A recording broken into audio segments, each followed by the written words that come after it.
the United States of America, and to the republic for which it stands, one nation, under God, indivisible, with liberty and justice for all.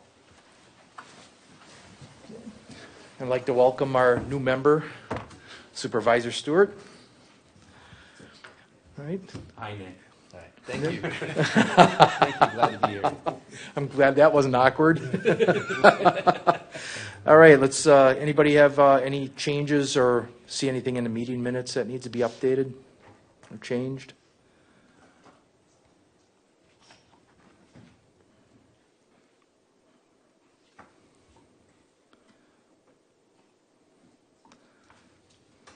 See nothing?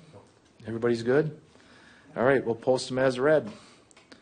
Next item, discussion or possible action item, Highway Quarterly Report. Hey, how you doing, Josh? Good. How's everybody? Good afternoon. So just wanted to give an update on some of the plans that we have going on through Highway. We have 2050 plans for the Transportation Network Sustainability Plans.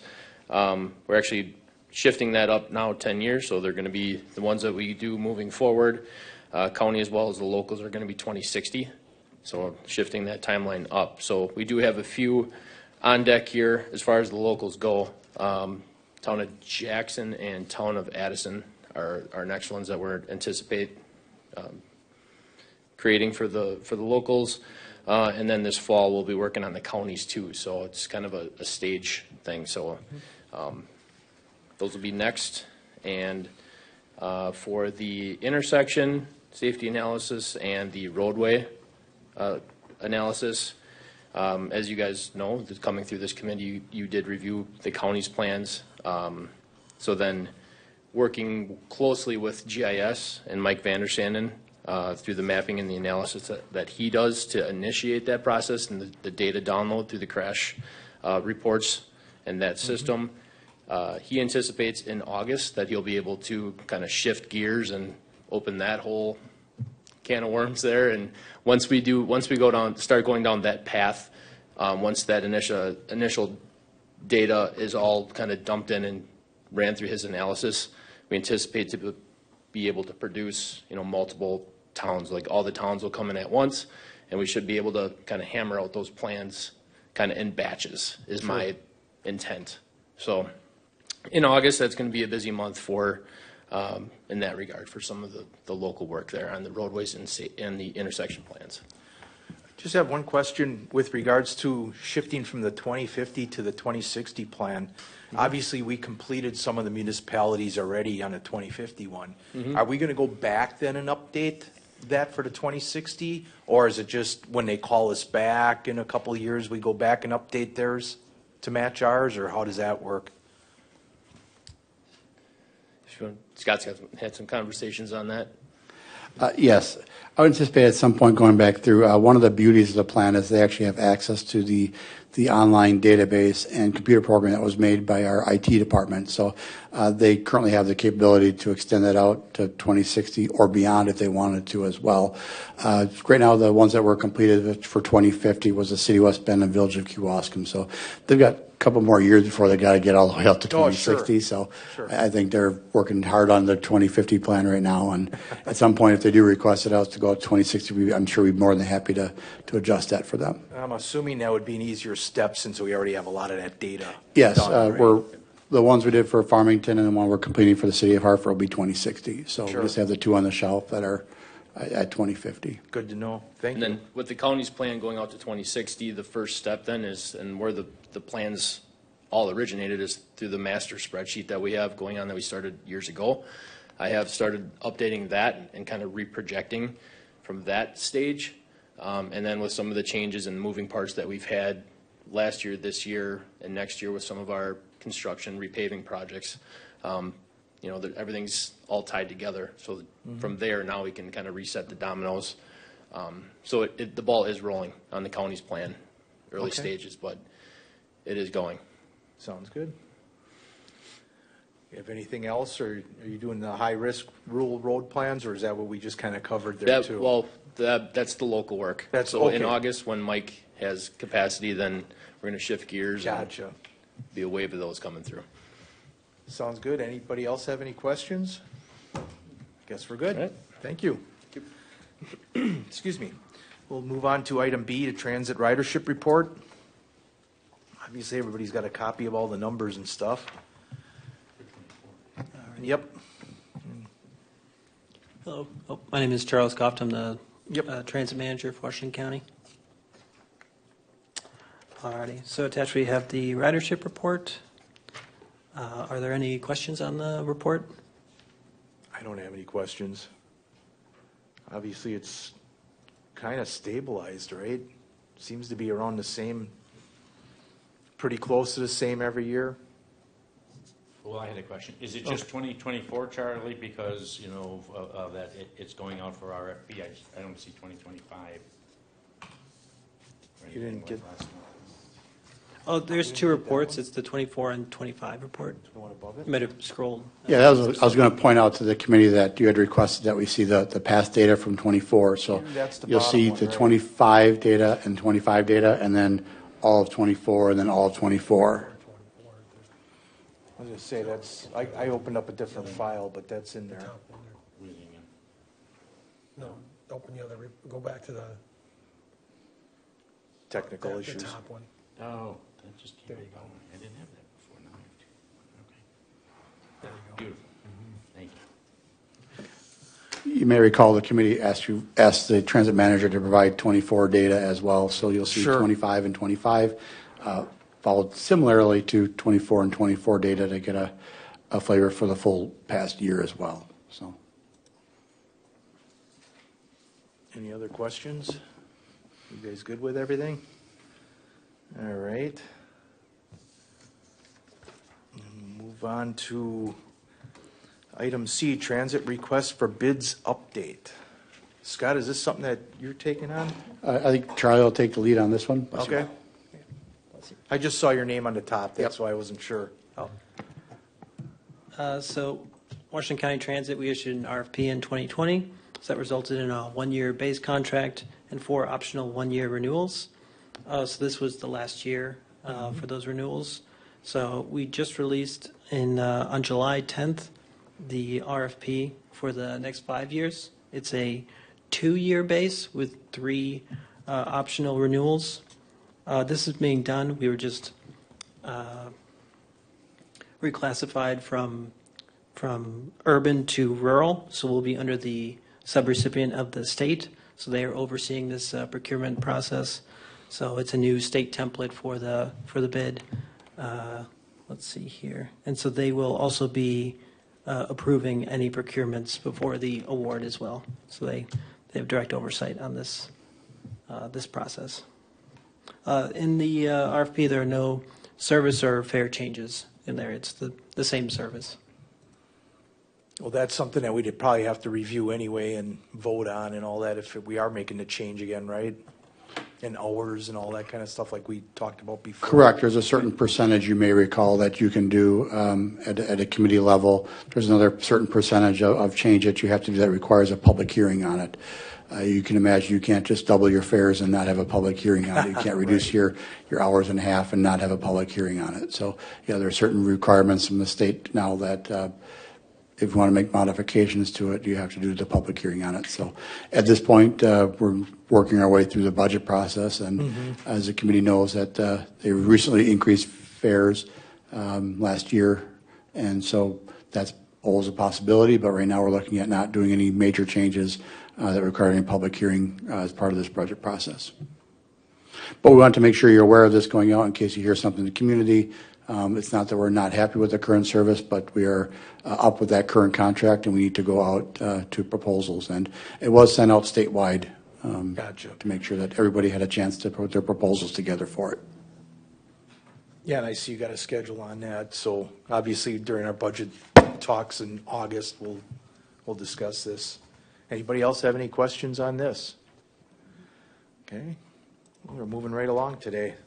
Seeing none, we'll move on to master plan budget, alternate bids and timeline update. Thank you. This coming Monday, we're going to have a building committee meeting. Those of you that are going to be at that meeting will get a little bit more detail, but I want to make sure that the committee here was aware of what's going on with that building and the building committee and the master plan. So you see the reports that are going through the building committee on Monday. As the chair pointed out, the first is just the general budget outline and how we're looking at that. So inside that budget spreadsheet, you'll see the first page of it, of the report. It's got the budget expenses on the left, the funding sources on the right. Very pleased to say that the bids came in about right where we expected, and that's why you included the architectural's 90% bid estimate in the packet as well to show just how close it was. The thing you'll notice is that our contingency, typically in a building project like this, you want around 10%. We're at 8.9%. And so we're really close that the building committee will look at those alternates to see if it's worthwhile to include those or not include those. And if they don't include one of the alternates or multiple alternates, that money would then go into the contingency and potentially be used as that source or not utilized if we don't have to use that contingency. So that's how the alternates are going to work, that if they're very concerned about having a 10% contingency, which is kind of the industry standard, that means about $60,000 of the alternates would not be accounted for. But since it is borrowed funding, it's not levy dollars, it's borrowed funding, we'll be making a recommendation that they do approve those alternate bids. All the alternates? All the alternates. Okay. And we're kind of comfortable with the 8.9% contingency that's left in there. And you'll see there's a spreadsheet. The report is heavily spreadsheet reliant this month for that committee, which kind of labels out, if you look down below, the PRA, the architect's budget estimate, but then not only that, but what's all included and what the county would all expect to get for that $7 million. So obviously we're getting not just the update to this building, they're getting the new generator, card access system, digital signage, exterior signage, some new furniture, an extension onto the millwork here in the boardroom, monitors in Teams rooms, some IT equipment. Schmidt Road is going to get repaved as part of that, the parking lot work outside, all the work that we already discussed inside this building. So it's quite a monumental work and list of things that are getting completed for that $7 million. And it includes the architectural fees, permits, all that kind of information too. So any questions on the budget part of it? The alternates are in there. A lot of the alternates that you see were we included new lighting throughout the building, but as with any project, you get a little bit nervous about, are we going to be over budget, under budget? So you're putting alternate bids in there going, if the base bid gets, too high, then we can't award it. Now we got to start over from scratch. So we got a little nervous and said, all right, let's take some alternates out that we can maybe not do. And if we're doing the lighting to get LED lighting throughout the building, let's just not do the hallways, right? So that's an alternate bid. We're doing the lighting in all the rest of the rooms. What if we don't have new carpeting and new paint on the walls? That kind of stuff is an alternate bid going, well, we could do that as our own project set aside later on down the road if we don't have the funds to do it now. But obviously, when you look at those alternate bids and how they came in with the other contractors that were bidding it, they were low on most of them, or second low. So if we delay those, we're probably not going to get the same cost effectiveness that we would right now, and then we'd be disturbing people later on and all that kind of stuff versus just one time over the course of next year, get it done, and then move on. So, and then obviously we had some security upgrades as well in the alternate bids after one of our sheriff's deputies attended a national conference, came back with some thoughts that I think were very good thoughts that we didn't think about when we were getting to that point. So some film on some of the windows and stuff, safety film. So you can imagine if I take a rock and throw it through a windshield of a car, it shatters, but it typically doesn't break. But if I go to my window at my home and I throw it through there, it probably breaks the window and glass is everywhere. So kind of a safety film like your windshield has in your car. My best way to explain it. It's a little more high-end than the stuff is on the car, but that's my best way to explain it, that if someone wants to get into our building, it would definitely delay them because, again, the window would shatter, but it wouldn't necessarily fall down and break and stuff like that. So that's some of the alternate bids. And then we also included the timeline. Seltzer Orange, which is the current low bidder, put in a timeline that actually delayed the start of the project to about November, the interior work, and they still feel comfortable in that. They had some things they had to procure and stuff like that. They want to make sure they have a certain demolition contractor doing the demolition. They have worked on a couple of our other projects, including the boardroom here, and they did meet the schedule that was given to them at that time. The great thing is it'll not impact our staff as much with the shorter window being only 1 year versus a year and in about 4 months. So that's a positive thing. We worked with them. We're getting their schedule in line to make sure we're not moving the treasurer during tax time, for instance. We're not moving the clerk during an election period, right? That kind of stuff. So we're working to make sure that they don't negatively impact a lot of the interior offices that we have at the county. So that's kind of the update in a nutshell. We included the budget. We included the alternates that the committee is going to look at on Monday, as well as the timeline that the contractor. Again, we're still finalizing the exact details in the timeline, but confident that they can get that work done. The nice thing about interior work is weather does not affect it. No, and the exterior work is still planned for this fall. Sure. Any questions? Anything else you needed to add, Scott, or are we good on that? I think everybody's happy with the bid results, so. Yes. And they're all pretty competitive if you look at the. Right. And the other thing I noted too is, and I believe we talked about this before, is when you add up all the alternates, he's still low bid. Right? Correct. So that's good to know. See no further questions. We'll move on to County Highway K, no parking on 144. Do you want me to start this, or would you like to? You certainly can start it. Okay, so this is in my district, and the town of West Bend approached me and asked about bringing this up again. So if anybody knows, there was a map in here, right? Yep. If everybody looked at the map, I think we're going to bring it up on the screens. Can we bring it up on the okay? screens? So basically, County K comes down a hill and dead ends to 144, and that's where Big Cedar Lake is. You said not, you said down? Is It comes down, it's a steep yeah. hill. Oh, yeah. So, okay, so it's a. It's a steep hill, right. Okay. We've had complaints about parking there before. My understanding is our county roads now, the way we do them, we have plenty wide girth on the sides for parking, right? We have wider shoulders and stuff. So I don't see it as a safety hazard, but some people have, and it's not necessarily the parking that's a safety hazard. It's when they take their kids and walk them across State Highway 144 and go to the boats. So anyway, with the complaints, they asked that I bring this up at the county level and find out if you guys have any interest in possibly doing no parking zones in this area. It would just be going up the hill. What would you say about 100 feet roughly, Scott? What were you looking at before? Was it 100 feet or 200 feet? So the current in there is about 800 feet. Oh, that's 800. Yes. Okay. And so just so everyone's on the same page, you are not voting today to elicit a no parking zone. No. This is just a discussion item of possibly sending it back to the safety for review again. So I have a couple thoughts on this. Again, it is in my district. The only time it's really a problem is obviously summertime. And when in the summer, the holidays, right? July 4th, there's cars parked on both sides up and down that hill. And that's when the neighbors complain. The other issue they have, truth be told, in my opinion, is that what happens is these people, they drop off their boats, they park their car here, they come pick it up, and they go on private property to, over somebody's pier to get into their boat, because that's all private property there. Okay? You said is there a lake? I'm sorry, because I don't know the area. Is there a lake right here then? Yeah.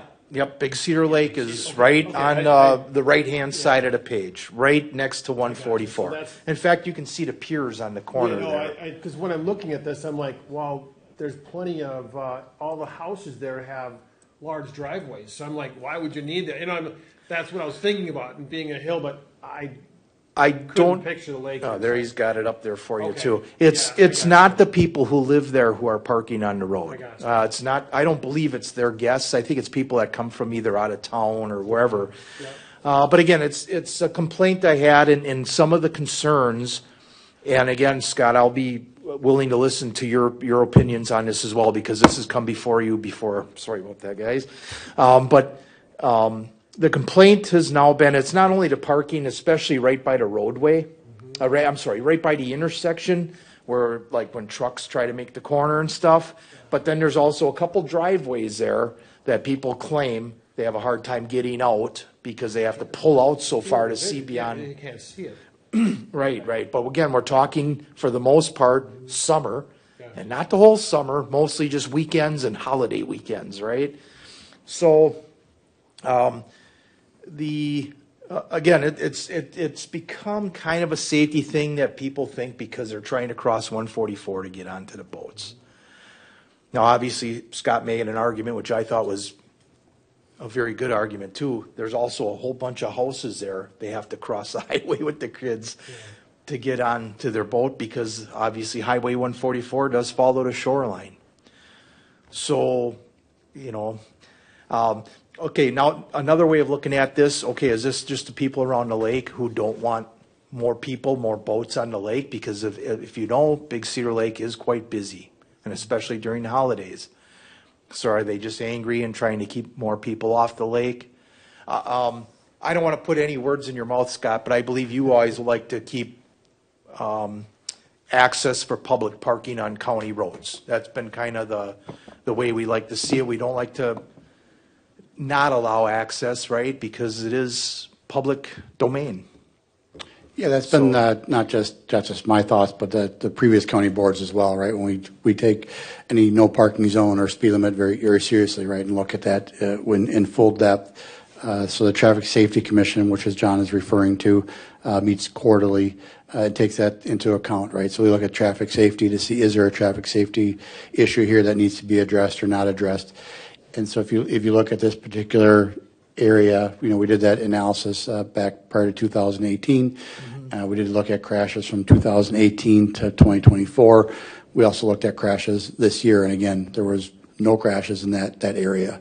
And if you look at the crashes that were done in 2018 and 2024, most of them were in that October to March timeframe, right? Because that's when the hill gets a little slippery and all that kind of stuff. So you look at that there's not a really good crash history there. People parking too close to the driveway, in your access and control policy and your no parking and your parking policy that is enacted. The sheriff can go out there if a car is parked too close to the driveway, that people can make sure they get their mail service, for instance, make sure they can get in and out of their driveway. So there is a set distance that they have to park from a driveway. You can imagine every driveway on a county highway, you don't put up no parking zones on each side of every driveway. That's all you'd see is those signs then. So there is something on the books to address that. Looking at that, we also looked along 144 for any pedestrian incidents that might have happened in that same time frame, and also did not find any. So, so from a traffic safety standpoint, also, I was there end of June. I was there on one of those weekends where it was 90 degrees and hot, and there was actually vehicles parked past Division Road itself up the hill already. So there was that many vehicles there. I would say most of them, probably 75%, were actually just single vehicles and not had boat trailers. There were probably 4 or 5 boat trailers there, and the rest were all just vehicles that were parked along there. And I would imagine, so unfortunately I was out of town on July 4th, but I would imagine on that weekend it was just as warm, and people were parked past Division Road as well. So there's no doubt that during the summer that this area does get utilized a lot for local parking along the roadway. But fortunately, sometimes when you have parking along the roadway, what does that make people do? It kind of slows them down a little bit. So think about you're driving on a city street that's nice and wide and nobody's parked there. You might tend to speed and go a little faster. If there's cars parked on both sides and you're worried about youth jumping out or just people pulling out or getting hit, you're a little more cautious. You may be driving a little bit slower to make sure you're cautious in those areas. So not saying that's 100% what's going on in there, because certainly not everybody abides by that same logic and theory, but that could be one of the reasons why we haven't had problems in that area. There's also with people crossing the street. If you know people are crossing there and that many people, you're a little more cautious too if you see people in the area. You're hopefully slowing down. I'll give the town of West Bend credit. I believe it was a year ago, maybe 2. They actually put up at their expense a radar sign coming southbound on 144, coming into this area, north of maybe a quarter mile or so. Don't please don't quote me on that paper, but just north of there, coming southbound to make sure people are potentially doing the speed limit in that area. So there has been some safety improvements. We work with the DOT. They're looking at improving 144 in several years, so we're working with them. I know the town chairman's been on the phone calls with the state as well to look for any improvements they could possibly do in that area as well, because the people are parking along County Highway K. Yes. No parking lots there. I mean, there's no other external parking lots in that area for the people to park, right? I mean, not knowing the area that well, but I don't believe there's a lot of other places for them to park, especially. It is limited. It is very limited. Yeah. Yes. And again, obviously because of safety reports, we're not seeing any accidents. And that's what the town of West Bend wanted us to review, right? So I guess in doing our due diligence, I'd like to ask the committee to consider that we have the safety committee take another look at it, maybe get take another look at the crash report, see if anything changed, and then make another recommendation and bring it back to here.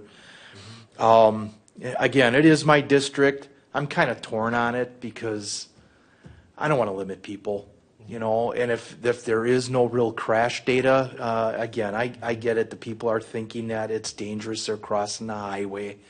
It is 35 miles per hour there right now, and when it does get busy, people do slow down, and I know that because I travel that quite frequently. So yeah, I guess since it seems like everybody's interested, Scott, if we could run it past the safety committee again and see if they make another recommendation. If that's certainly approved, we would take it to the September Traffic Safety Commission. Just We would have make them sure it's- review it again and see if they have any recommendations. I mean, even if we, I don't know if we can make a recommendation, just even to put no parking 100 feet up, right? Maybe that would, if they're worried about that intersection and vehicles turning on that intersection, what if we just do no parking for the first 100 feet? That clears up that corner. I was thinking the same thing. I liked everything that you said with the report, that there were no accidents, no one was getting hit. But that's the only thing I was thinking is if you just go up, like you said, maybe 100 feet from 144, and you just that would be a consideration, and just have that clear, and then that probably wouldn't bottleneck traffic because people can just turn right. They don't see those parked cars like you had mentioned, Scott. It's kind of people's mentality when they don't see those cars on either side. They feel more safe to drive a little bit more fast, and that probably wouldn't bottleneck things on 144 on those busy days. So yeah, maybe that one consideration. Not saying that I would agree with that as well, but I think that would be one consideration. As a recommendation? One recommendation. Starting point, I think. Yeah. Scott, again, I don't remember myself. I do see cars parked there. It almost seems like from the intersection up, but do they have to stay away from the corner so many feet before they're allowed to park? Yes, that's also in your access control policy. I don't know what it is off the top of my head, but obviously I stay a certain ways from the stop sign because I can't block the stop sign Sure. for traffic that's heading down towards the lake. I was trying to find my pictures of that when I was out there to see how close people were actually parked to the intersection. So Make an observation, John, 100 feet is a lot. It is. You don't need 100 feet. Maybe not, but there also is a driveway about 100 feet up, and that would push the traffic to the other side of that driveway, Yeah, that's. roughly. I think he's about, because there's a house on the south end, which is in, Guidelines for that, too. Yeah. How close you can be to a driveway, so. yep, yep. But I don't think you need 100 feet off of it. So what are you thinking, like 50 or? yeah, there was, when I was there on June 29th, there was on the south side of the road between the driveway and 144, there was nobody parked on that side of the road. On the south side, you said? On the south side. Okay. But on the north side, it does widen out. I know I'll zoom in on Google Maps a little bit more, so you can kind of, there's cars there's a parked there now fantastic already. picture. So that's about where the vehicles were parked, you can see where the stop line is right here. There was Mm-hmm. nobody parked here on the south side on that June 29th. And it could have been just at that time of day, too, that I was there. Just understand that. I wasn't there all day long Sure. monitoring it. I do have other stuff to do on the weekends, not a lot. But as you can tell, the people on the north side, that whatever day this Google picture was taken, you can see that there's a vehicle here which looks like a small trailer, and another vehicle right in front of it. You can check. I was going to check. That's exactly what I was going to do, is see. Some there's different days, but at this particular street view, there was one vehicle parked. Again, not really close to the intersection because we have the stop sign there, so they have to stay back from the stop sign. That's also, like I said, a requirement. So Okay. they can't be right on top of the intersection. No, you don't know how many, is there like a certain distance they have to be away from the stop sign, and or that's There what you were is, looking and at? I'm sure if a sheriff's deputy was here, they could probably tell you exactly. Sure. And I'm going to disconnect my computer and look up our policy real quick. I know there is a distance, Supervisor Schroeder, and I just don't know what it is. Sure. Off the And top while of my he's looking head. that up, Supervisor Hartwig, you had a question? So how far is it to the first driveway from the intersection? Without measuring off of Google Earth, I couldn't tell you. It's, so the house to the south, 130 feet. it's 130 feet to the first driveway? Now, is From that the the house center- on the south side or the north side? South side, from the center of their driveway to about, the stop sign's about 130 feet. 130 feet? And then I know there's one on the north too, but I don't know if that's a real, I guess that's got to be their driveway, right? That's significantly further. Oh, it is? Okay. Yeah, and then you got Division Road, obviously, that's. They're up about on- 325 feet back. Oh, gotcha. Okay, I think I see it there. So they park on both sides? They do. In the summer, yes. There's parking on both sides of the road, going up and down. So I could see that being difficult with a truck or a semi. It can be, yeah. I just, again, I was just throwing those recommendations out there as an option. But like I said, our county roads, we do have a pretty wide shoulder. Is the paving like 5 or 10 feet wide on the shoulders there? Yeah, if you look at the report, I put that in the second paragraph. It's typically 5 to 7 feet of pavement and anywhere, someplace has 0 foot to 4 foot gravel shoulder. I'm going to bring up a picture as well that I took that in June to kind of show you what it looks like going up that hill.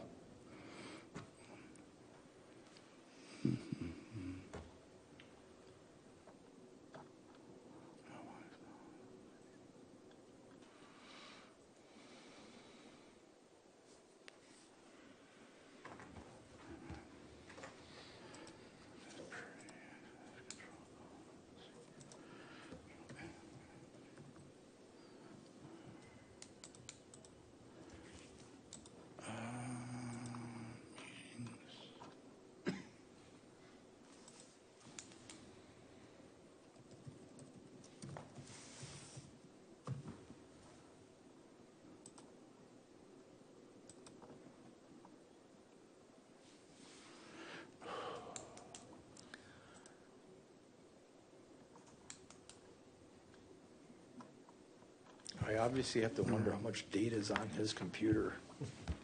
It's all in spreadsheets.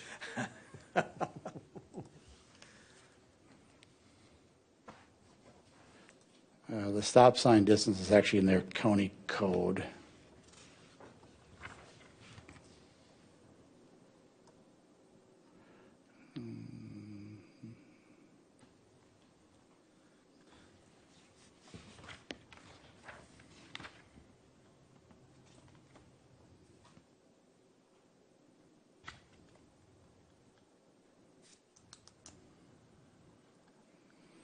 I'm just not finding it in a very timely manner. I apologize.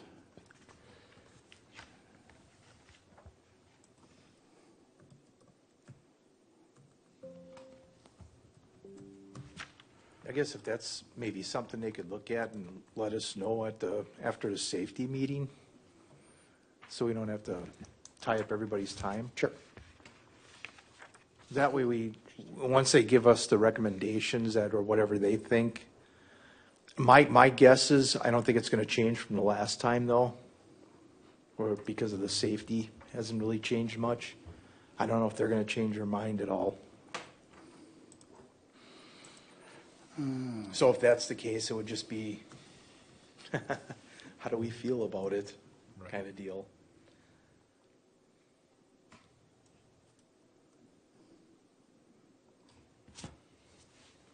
right? Okay.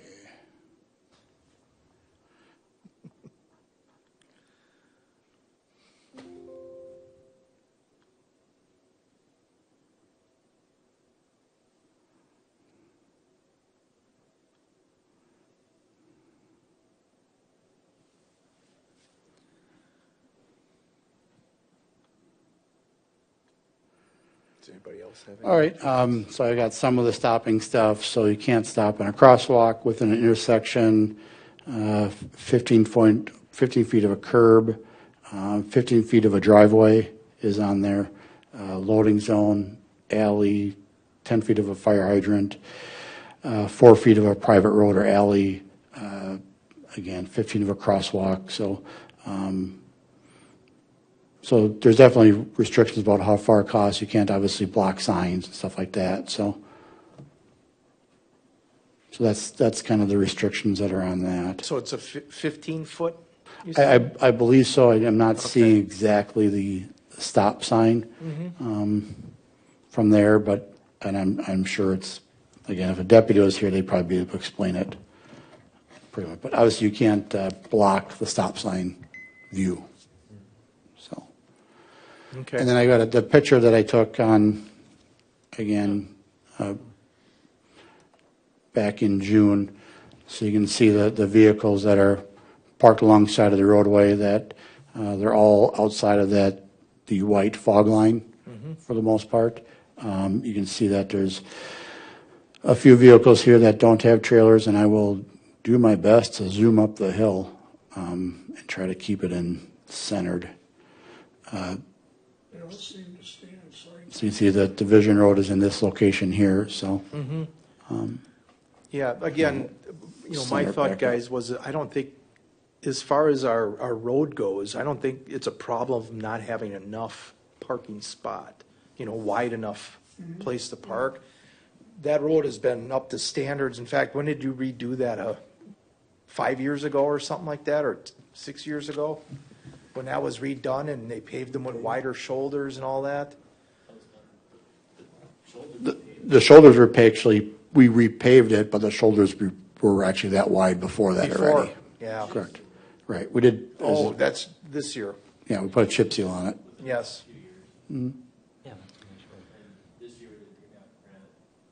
But I think what you're seeing there is an example of, one of the examples of what the locals are complaining about. And, right, I know, You Ken. live next to the most popular lake in Washington. And you have a problem with people parking, it's like living by the airport. I don't know how to Yes. help people like that. mean, I don't either. I'm not for in any way, shape, or form restricting parking people that want to just park their boat trailer because they want to put their boat in the lake. And they're doing it responsibly, as you can clearly see. I don't need to make their life any harder. Sure. That's the antithesis of what we're all supposed to stand for here. Sure. So I'm not for any of that. No, I mean, no. Here, I'm a firm no. I don't need to see a report from Scott. The rest of you guys? I mean, my thought is just to run it past the safety committee, let them look at it, give their recommendation back. Again, I don't think it's going to change, but at least that way I can say we did our due diligence. I would say it's not going to hurt anything to run it past the safety committee. Sure. Might not change our minds. You're still going to be a no, but at least we ran it past them, and right. I mean, If that's And your that's- purview, we certainly will look at it. Provided you with data on. Yes. On the traffic and the crash reports, and there isn't any, so. Right. Yeah, that's the hard thing. You know, What they don't see is just a bunch of people crossing the road in the weekends, right? Yeah, but that's part. That's but once again, exactly. that's part of the airport experience, part of the living by the lake experience. I'm sorry. Yes. Right? We had one of these that came up in the town of Allenton. I was with us where I said, hey, look, we shouldn't have vehicles parking there, right? And so I was for that. And so on this one, though, it's, no. To my friends that live, in that area, I'm sorry, no. That's perfectly reasonable, what you see right there. Sure. yeah, It's a great road. there's Plenty of one room. car that's parked out on the other side of the white line. It's over the That's a line, danger yeah. there. But what do you do with that?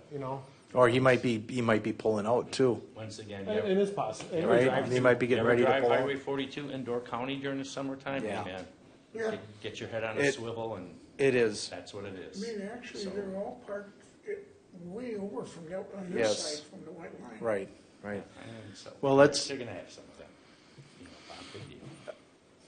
If we could, let's do that. Let's run it through the safety committee. We'll bring it back here again. If it doesn't pass, it doesn't pass, and that's what I'll tell the town of West Bend. Okay? Sure, if that's a consensus of the group, certainly. Is that, Yeah, I think that's fair. 4 of us would like that. All right. Any other discussions on this, or I think we beat this one pretty good? All right. That's the last item on the agenda. The next meeting is August 21st, 2025, and per Supervisor Vispalik, I'll gavel out.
We're good?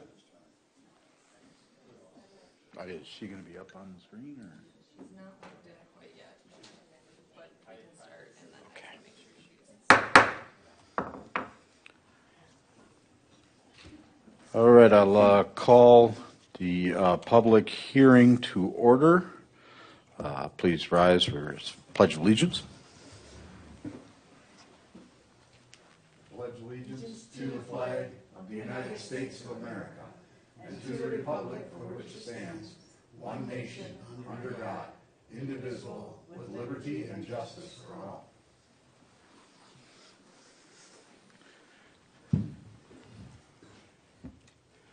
Okay, first thing, the consent agenda, any changes or notes on that?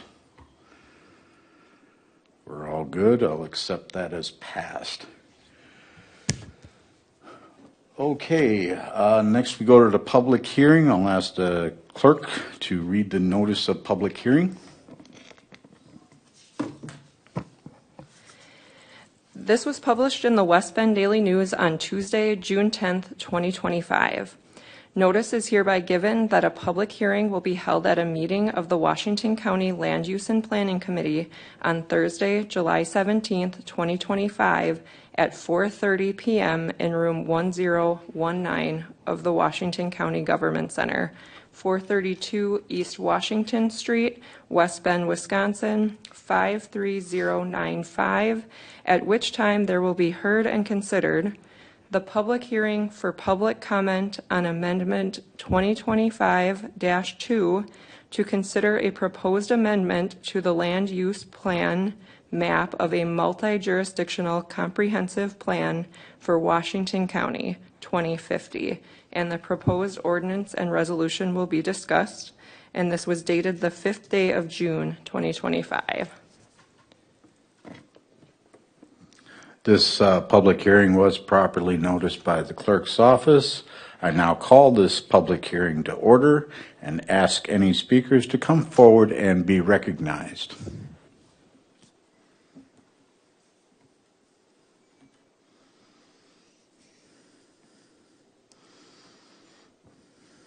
Don't all rush at once. And I'll call forward any public that wishes to speak on this topic to come forward and be recognized.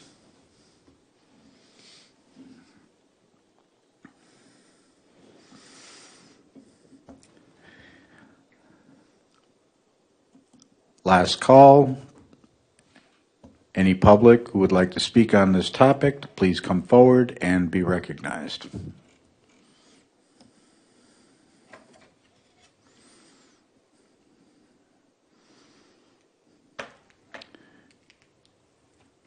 Seeing as all present have been heard, I now call this meeting to close.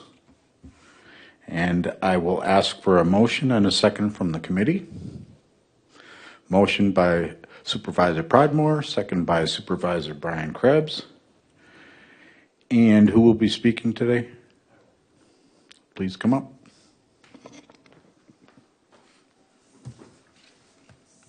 Okay. Go. Talking about the resolution? Yeah. Yeah. Yep. So we go straight into the resolution from the results of the public hearing. Okay. Okay. So this item, this amendment is for the land use plan for the Washington County Comprehensive Plan. The intention is to update a parcel in the town of Trenton, update the land use category from medium density residential to suburban density residential. Basically, we have 2 CSMs coming in that will have to be reviewed and approved after this. And in order to approve those, they have to be consistent with the comprehensive plan. So that's kind of why we're doing the amendment here right now before the next step. And in addition, they were also going to request the isolated natural resources areas be changed to suburban density residential, but I'll explain in a little bit why we're only recommending a portion, the medium density change. So as a part of this process, we have Sewer Pack review this amendment, and they submitted their report back to us basically saying that changing the medium density to suburban density residential is good to go. It's consistent with the regional land use plan, but then changing the isolated natural resource areas to suburban density residential is not consistent, nor is it consistent with our comprehensive plan, because within it we have stated that we will protect isolated natural resource areas and primary environmental corridors. Although that is the case, there is some development that is allowed within isolated natural resource areas, so there's still economic viable use for the sale of the parcel. It still allows for 5-acre single-family residential to be built on the parcel. So, furthermore, this was properly distributed to all the necessary entities that it needs to go out to. We did not receive any comments from any of those entities, nor any public comments. So with that, are there any questions on this amendment? Supervisor Krebs? Thank you, Mr. Chairman. Where does our approval fall in the process with the town of Trenton's? Yes, so the town of Trenton, so the way our comprehensive plan works, the land use plan within it is a patchwork. So the town of Trenton updates their future land, I use future land use and land use plan interchangeably, but they update their land use plan, and then we go ahead and conform to that update as well. So because it's a patchwork, so. Yep. So have they updated theirs already then? They have already updated their land use plan. So it's passed? Yep. So it's already passed at the town of Trenton. Yep. Thank you. Any other questions? Pam? Yes. Yeah, Supervisor Conrath? thank you, Chair. Yeah, I just want to confirm that when this went through the town of Trenton, that there weren't any concerns voiced by the public or citizens? I would not exactly know. I mean, I did not follow up with them on that process, but they did pass it. I know that. Whether there's concerns, I'm not too sure. But this is only related to the county portion of the amendment. So. Yes. Yeah, and there's no one here for the public hearing to, okay. All right, thank you. Any other questions or comments from the committee?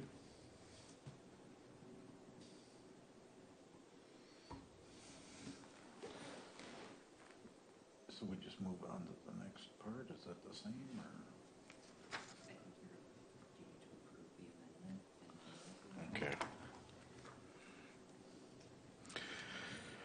Okay, so I guess the way I understand it now is that we will be voting to approve the amendment.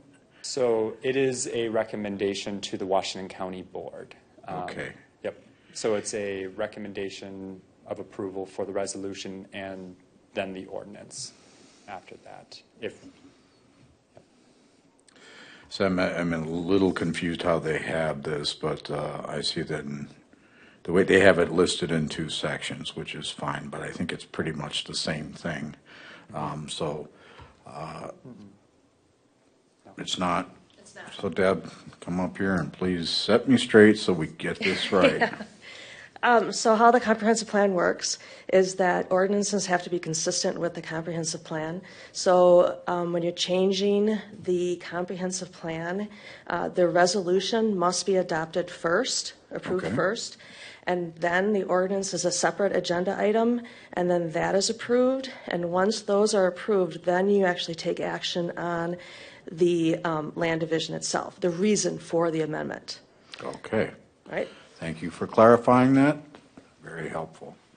Okay, so on the part three, number three, part A, land use plan amendment 25-2 of a multi-jurisdictional comprehensive plan for Washington County 2050.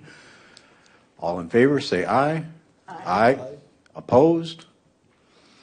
The ayes have it.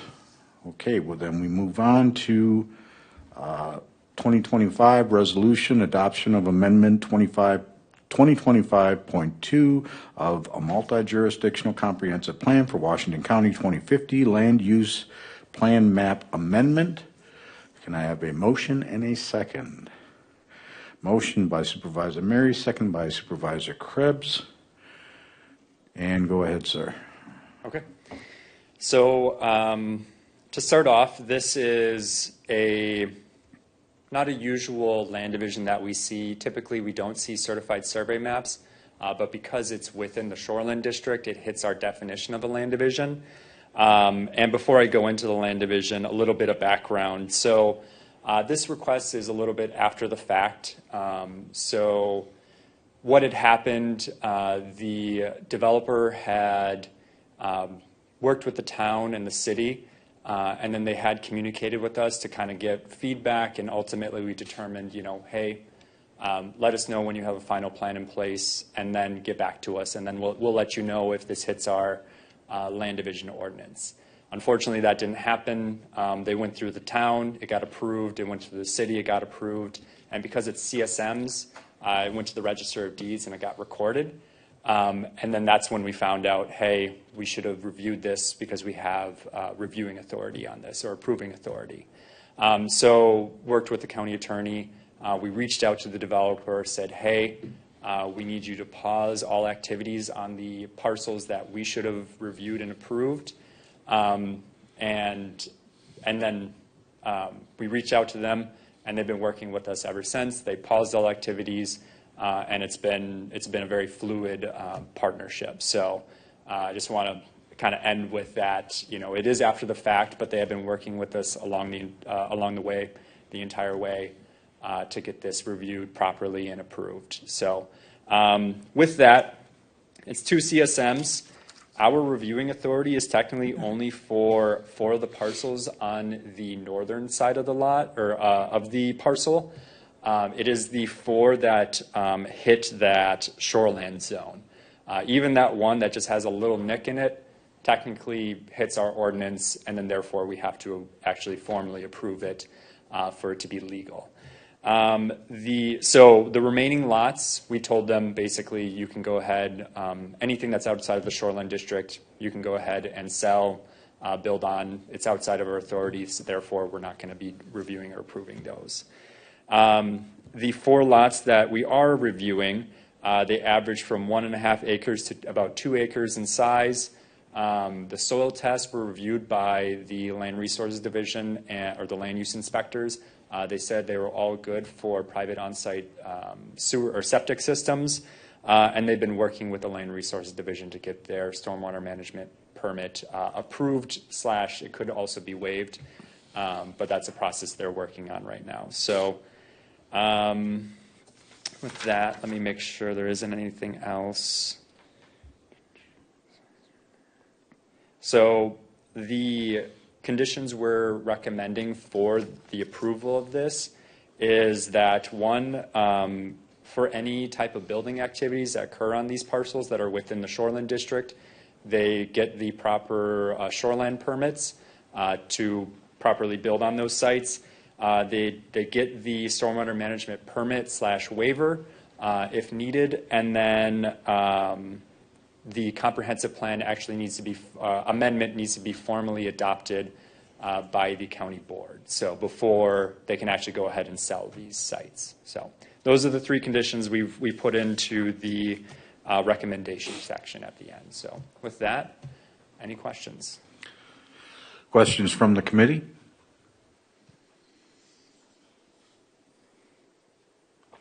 I do have a question. Basically, I guess, how did this happen? Was there a problem with something in our system? No. So typically, we don't see CSMs. Very rarely define we CSM, go. Please. Oh, yes, sorry. Certified Survey Map. So you can think of it as a, if I'm ever using acronyms, call it out, let me know. I do usually. Yeah. You can think of it as a minor land division. It's not to the level of a preliminary plat, which is kind of like 5, 10 or more parcels, and it's just a smaller land division. So we don't typically see CSMs, and therefore they had reached out. We had communicated with them saying, when you do have a final decision, let us know, and that just never happened. So it was a part on them, and I don't know if we should have properly followed it up, but ultimately it was after the fact when we found out about it. So it wasn't really anything to do with us.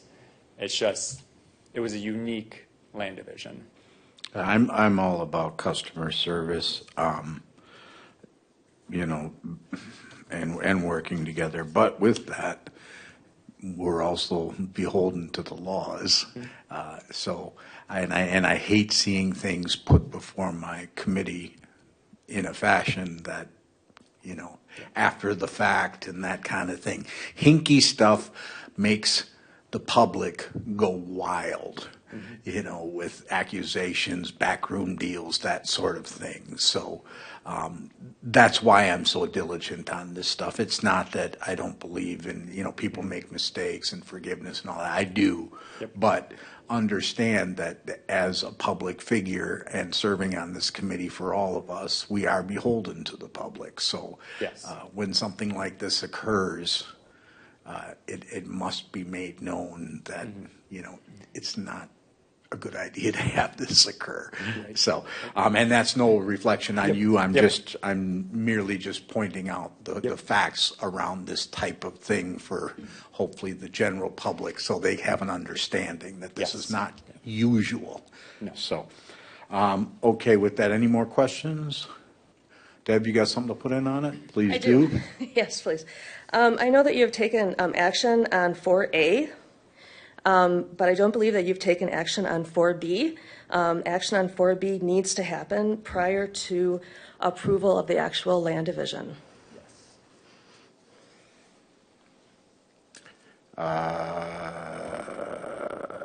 4B has to happen before 4A? No. No, I mean, we're... 4B needs to happen before 4C. Oh, yeah. Well, we haven't even actually voted on 4A. Then 4A, 4B, and then 4C. Oh, yeah. No, we voted on 3A, and we need to vote on 4A now, and then move on to 4B. Yes. So that's where we're at right now. So let's to clarify possible action. So number 4A, 2025 resolution adoption of amendment 2025.2 of a multi-jurisdictional comprehensive plan for Washington County 2050 County Land Use Plan Map Amendment. All in favor signify by saying aye. Aye. Aye. Opposed? We'll consider that passed by unanimous vote. Now, moving on to 4B, 2025 Ordinance Amendment 2025.2 Land Division Comprehensive Plan 179-9. So, let me ask you this, does this have, maybe this is a question for Deb, how does this all relate? So within the state statute, comprehensive plans, there's certain consistency requirements within comprehensive plans, and in order for us to take action on the land division, the decision needs to be consistent with our comprehensive plan. So we need to amend our comprehensive plan to show the residential densities that this land division is showing, which is that 1.5 to 2 acres in size. We have to amend our comprehensive plan first to show a land use that allows that density and that residential use, because right now it's allowing a medium density residential use, which is kind of like 10,000 square feet to, I think, about half an acre. So if it isn't amended before the land division, it would have to be denied because it wouldn't be consistent with our comprehensive plan. So did that all make sense? There was kind of a lot of red lines crossing. So, yeah. So we went roundabout and we got back to where we needed to get. And everybody on the committee here understands what we're doing here. If there's any questions as far as the understanding of this before I actually call for the motions. Do we have a first and a second? I was going to do that, but first I want to make sure you know what it is that you're voting on. Okay. But it seems like we have a general consensus of understanding, so now I will ask for a motion and a second in regards to this plan. Motion? Make a motion for 4B. 4B. Okay. Motion by Supervisor Krebs and seconded by Supervisor Pridemore. All right. Questions? Anybody got any? All right. Seeing none, all in favor signify by saying aye. Aye. Opposed? All right. Looks like we have that covered. So now we got C. Land Division Certified Map 7399 lots 2, 3, 4, and certified map 7398 lot 1. That's all part of this, I take it? And that's the actual map that we've just approved?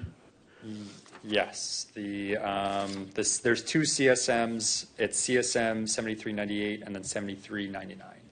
Okay. And it's the specific lots within it. It should all be in the recommended motion on the report. Yes. Okay, so this requires a second or a separate motion on this? Okay. Yes. Yep. So now I'll call for a motion on Part C. Supervisor Mary seconded. I'll second it myself. There we go. Any questions? Supervisor Krebs. So this was recorded with the County Register of Deeds. Mm-hmm. What would happen if we don't approve it today? I'm not saying we won't, but Yeah. is this, would the county attorney would go back and try to appeal this? Yes. We would have to revert it back to its original parcel, which is the tax ID number. Yep. Basically, along the way, the other approving authorities, City of West Bend, Town of Trenton, it just Yep. slipped through the cracks of everyone else. Yep. And they even If our approval is granted afterwards, it will be re-recorded.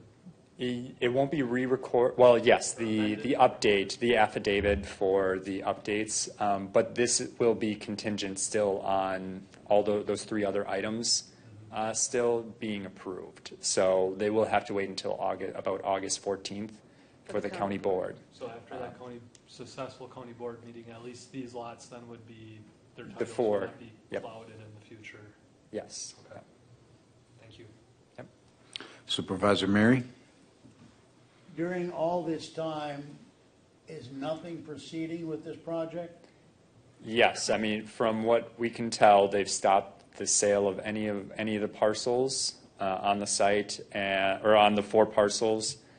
From what we could tell, they haven't sold the parcels. So, Yeah, as soon as we found out about the land division and that it had been recorded, as soon as we found out about this, we consulted the county attorney and then let the landowners know to cease the process on any type of sale, marketing or sale of those parcels. Of which the sale of the site would eventually need to go to the Register of Deeds anyway for recording anyway. So at that point, the Register of Deeds should have brought it up to us. So because we notified them as well. Yep. So this developer made quite a mess. Yep. Okay. But we're trying to correct it. So, yep. All right. Any more questions as to Part C? All right, hearing none, I will call for a vote. All in favor, please signify by saying aye. Aye. Opposed? All right, the ayes have it. And now Part D, 2025 resolution authorizing the National Resources and Geographic Information Systems Department to update the shoreland zoning maps administration. This is a separate thing. This is not related to that. This is a whole different. Who's speaking on this one, Deb? I am. Oh, Jamie, are. Okay, so 2025 resolution authorizing the National Resources and Geographic Information Systems Department to update the shoreland zoning maps administratively in situations where the Washington County Board of Supervisors approval is only to confirm the action taken by another body or agency. That is a long one. Yeah. Thank you. We call for a motion on that, I believe, because we're taking an action, correct? Yes, this Okay, is a so resolution. I'll take a motion, Supervisor Krebs, and a second. We'll take Supervisor Mary. All right, please proceed. Yes, thank you. Good morning. Jamie Ludovic, Chief Community Development Officer. The resolution before you actually was the idea of the county attorney and our land use manager along with our land information officer. So what we were encountering, and we had a couple occurrences where constituents were actually using better data and map information that they had received from either, for example, the DNR for wetlands, whereas our maps still showed that they would be in the wetlands, and they're now saying that the DNR's maps show that they're out. So there's a consistency issue with the timeliness of when other jurisdictions remove themselves and our maps. And so because it's a regulatory function and the county board has adopted our maps as the official items that require regulation, the county attorney was recommending that we pass this resolution that just clarifies that we would be able to amend the maps even though those other jurisdictions usually govern. So annexations are the other example of this that were happening in real time, where once property is annexed, then they are removed from our regulatory shoreline zoning because they become usually the regulatory authority of the city of West Bend. And so that's under law who governs. Our maps were just behind because we weren't updating them regularly. So this resolution proposes that we just make the changes as they occur with the data layers and then report those changes back to the committee and county board at least annually to be quicker about having updated regulatory maps. So I can try to answer any questions you have them. If you have them, the report was fairly thorough. All right, any questions from the committee? It's basically a procedural matter, is what we're saying, right? Yes. Basically procedural. Yes, there's no policy here. We aren't, adding things to the inventory or removing them where you could have an option. It is strictly to keep them accurate for the constituents. So this will be, Supervisor Conrath, please go ahead. Oh, thank you, Chair. Yes, and essentially this would kind of lean the process because there's nothing that we could change that the state has changed or updated. Right. Thank you. Okay. All right, so Supervisor Krebs? So it's worded for shoreland zoning maps, but you talked about annexation maps. Is that situations where annexation has occurred within shoreline zoning districts? Exactly. So they're annexing property that's in our shoreland zone. So then we remove it from our map because it's no longer our regulatory authority. Okay. And this would be any maps that are updated, whether federally or at the state level? Yes, it refers to, it does happen on occurrence. They were trying to be comprehensive and consistent with how they're handling these. So there has been examples, it does not happen frequently, where the state changes the navigability of a stream or a pond.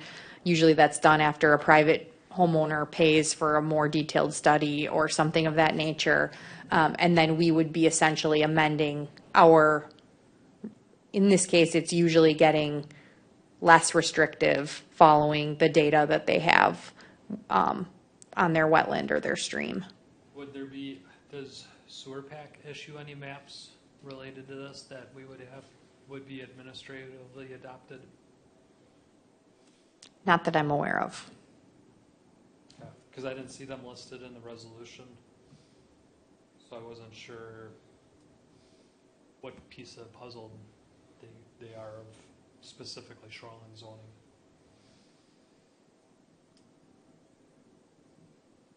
All good? Yeah. So basically, this is just to make us more efficient and bring us in line without, what was the normal process before? Did they have to bring this to the whole county board, or, I mean, what had been done previously? I believe that Eric Damcott would take resolutions or ordinances amending the shoreline zoning maps. Okay. But because it doesn't matter if our map is amended or not, the other jurisdiction's map governs, right? So sometimes we would do it, and sometimes, depending on the circumstance, if we weren't very involved, we would just, we wouldn't have to necessarily amend our shoreline zoning map. But then it's not the most current data. And there kind of lies in the problem of our GIS team really wants to just keep our maps as current as possible with all of the relevant information and layers that are coming in. And it seems to me that with GIS providing services for probably most of our municipalities at this point, or at least a very large number of them, we probably want to have the most accurate maps of anybody. I mean, obviously the state supersedes us and whatnot, but seems like we should want to update it quickly. So, in the name of efficiency, Supervisor Mary. I have a question. Jamie, how would, in a situation like this where we had this developer, how would they know which map is the most current map and which map applies? Therein lies the question of wanting our maps to hold the most up-to-date navigability information from the state of Wisconsin if we know it's available and we can, so that it's correct in both places. But they would probably call our office and talk to one of our land use employees about what kind of a permit do I need, where do I find the regulatory authority, and they would try to interpret possibly a website to try to find that information. They'd have to assume that they went to the right source in the first place. Correct. In the case of the last CSM, the surveyor was aware of it. The line is drawn on the map. They were aware of it. It's the title block was missed. I believe Pam has a question. Yep. Supervisor Conrath? Yes, thank you. I just want to validate one more time, and for the public, especially with Lake District's a big part of my supervisory district, that there's nothing that we could dispute at our level. Like you said, the state has jurisdiction over this. So shoreline zoning, we adopt in our ordinance, which we do have a shoreline zoning ordinance, mostly in line with what's required under state law. There are a few exceptions to that. Our ordinance does reference, the navigability of, that is a role, for example, that the DNR holds, and they keep that inventory updated, and then we regulate around that in terms of what would be, where would shoreline zoning be. So to answer your question, no, we can't change the navigability determination of a lake and say we're no longer going to do the shoreline zone of X. The DNR can, though, and private residences navigability can change. It is very rare, but there are some unidentified areas where potentially somebody might challenge what is on the map. Thank you. I just wanted that also clarified for the public. Thank you. Any other questions on this item? All right, seeing none, all signify by saying aye. Aye. Opposed? The ayes have it. All right, moving on to item E. It says Fair Bureau, but I think they mean Farm Bureau, Fair Park Food Expansion. Let me get to it here, please. Bear with me. Jamie, are you speaking on this too? Yes, I can. Thank you. Okay. This item is also fairly straightforward. So the Washington County Farm Bureau would like to expand its food stand. It's about 351 square foot addition. It's a bump out, and it is to move their hood and kind of open up the space a little bit in their food stand. So they have requested from the county kind of what are the next steps to move forward getting this done. It is a project estimated build of around $80,000. So it does kind of trigger the conversation about what's required, and does require this committee's approval is sufficient for them to move forward. What we have typically done with permanent structures being donated to the county, which in this case, that is what this would be. They would be building this expansion, and it would become the property of the county.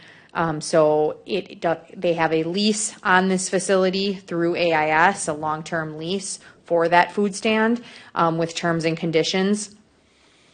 So we would not be,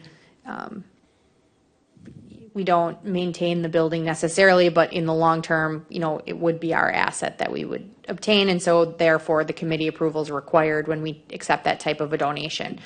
A couple notes on this project. We do like to also get approval from the Agricultural Industrial Society. It's not required. It's just more of a, wanting their opinion. So we are kind of looking for a motion to approve their expansion subject to review of the Facilities Department and the Agricultural Industrial Society. So the Facilities Department will look at, and they have had already preliminary conversations about materials, kind of paint color, look and feel.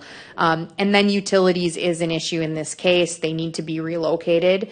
This is a point I do want to make for the public and the committee, that we are looking at supporting this project by potentially covering the cost to move those utilities from the funding that we have for the infrastructure project out at the Washington County Fair Park.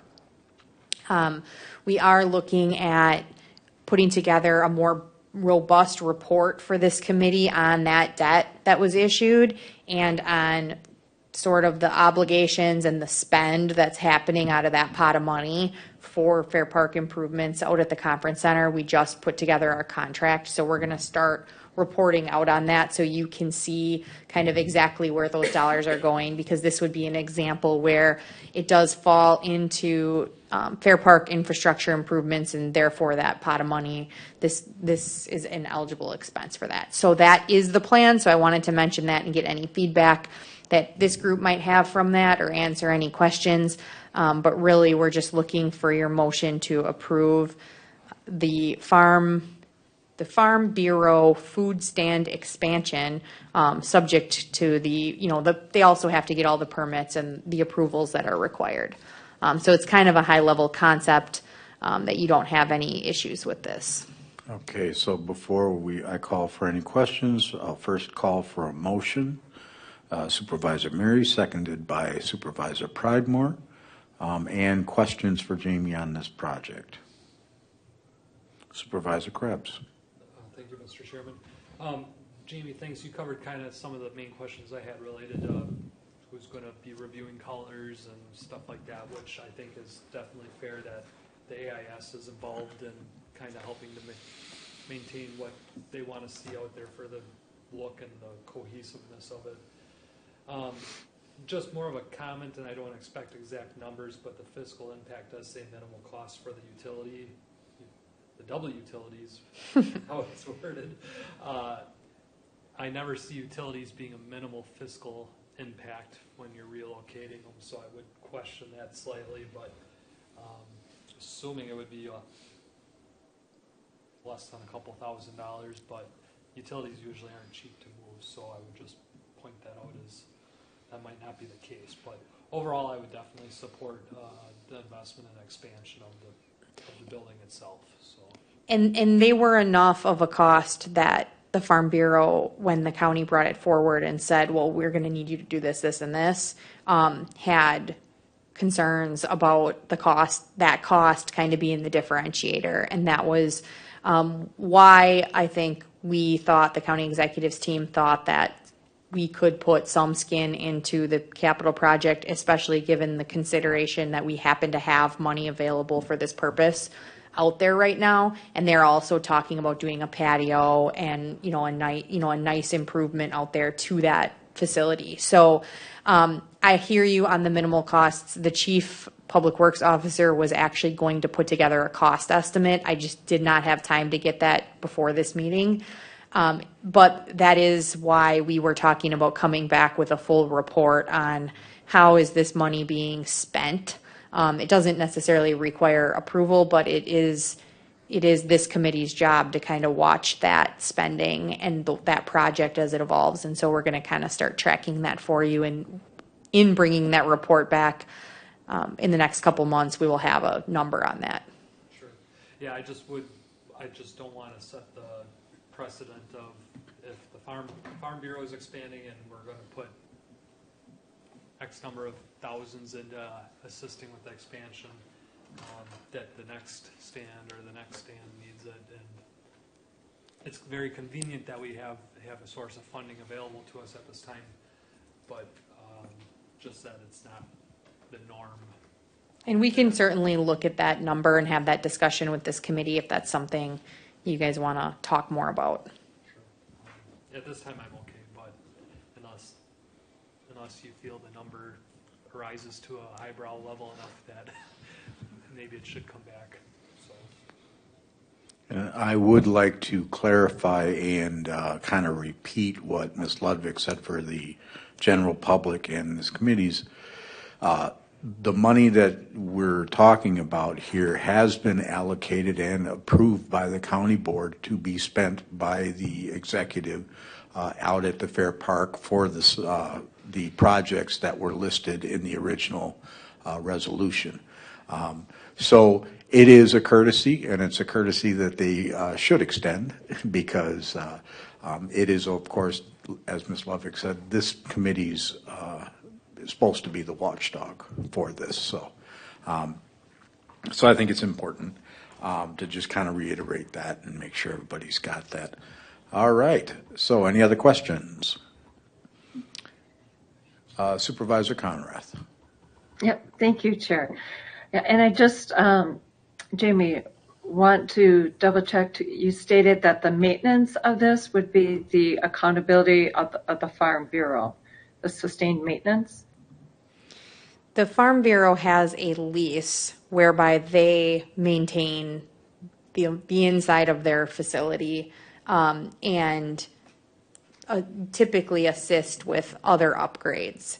But it is a building that we own, similar to the Draft Horse Barn and the other buildings. But of all of the organizations that we have out at the Washington County Fair, their lease, their commitment, and their maintenance and care for the facility has been the best that we have out there. Okay, so the maintenance accountability is the counties on this addition? Or is it the Farm Bureaus? So right now, the Farm Bureau has a lease with the Agricultural Industrial Society. We have an operating agreement with the Agricultural Industrialist Society, which happens to allow the Farm Bureau to have a long-term lease and agreement.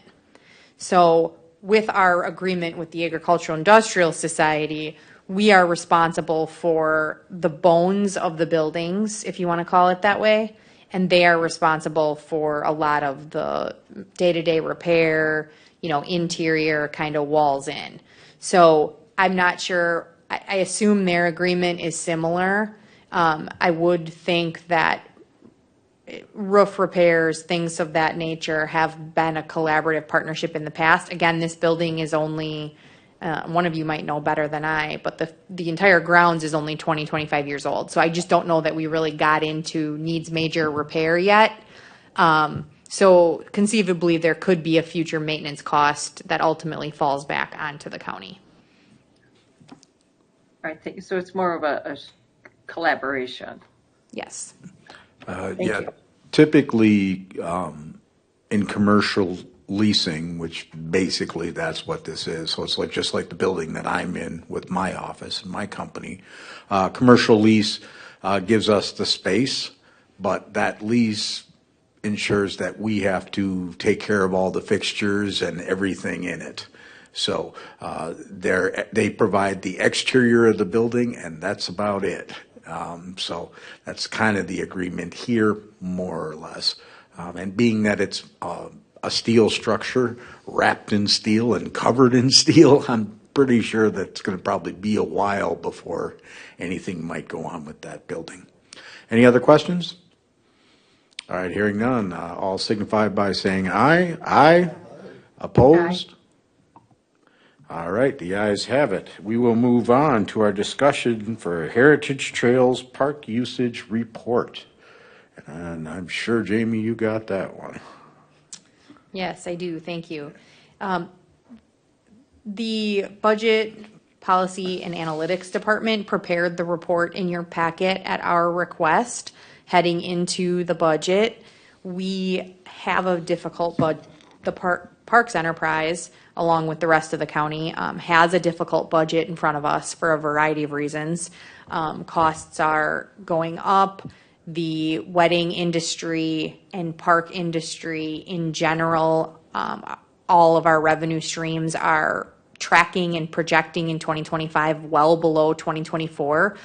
We think that might be a symptom of the economy or just kind of the tightening that we're seeing in general.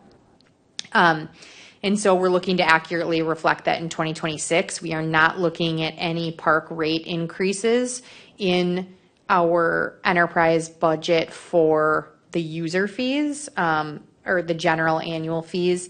The wedding venues and houses are an exception to that because we generally, those are market-driven kind of prices that we follow.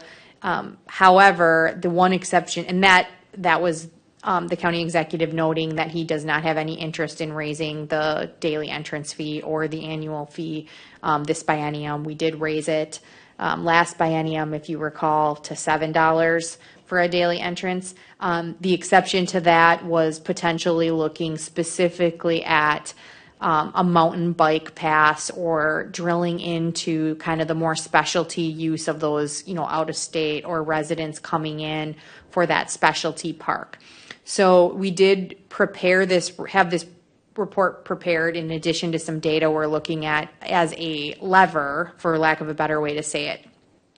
That said, we have talked a little bit with Metro Mountain Bikers and are reluctant to necessarily make a recommendation to change the fee model at Heritage Trails without kind of the partnership and the support that Metro West has we have had a collaborative effort out there. They have been volunteering many, many hours to not only build but maintain those trails.